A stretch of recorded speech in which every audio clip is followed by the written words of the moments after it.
இன்னொரு முக்கியமான கொஷின் உங்களை கேட்கணுன்னு இருக்கேன் டாக்டர்.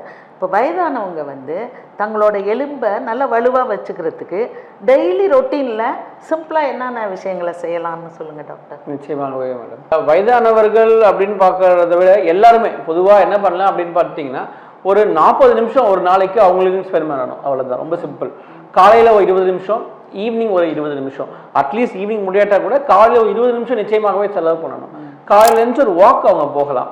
ஒரு சின்ன ஆக்டிவிட்டி, இப்போ கொஞ்சம் நடுத்தர வயது உள்ளவர்கள் அப்படின்னு பார்த்தீங்கன்னா அவங்களுக்கு பிடிச்ச ஒரு சின்னதாக ஒரு லோ எனர்ஜி ஸ்போர்ட்ஸ் அப்படின்னு சொல்லுவோம். அதாவது சின்ன ஜாகிங்காக இருக்கலாம், இல்லாட்டி அவங்களுக்கு பிடிச்ச ஒரு சின்னதாக ஒரு பேட்மிண்டனாக இருக்கலாம். அதை வந்து அவங்க பண்ணும்போது அவங்க ஜாயின்ஸ் அவங்க ரெகுலராக மூவ் பண்ணிக்கிட்டே இருக்காங்க.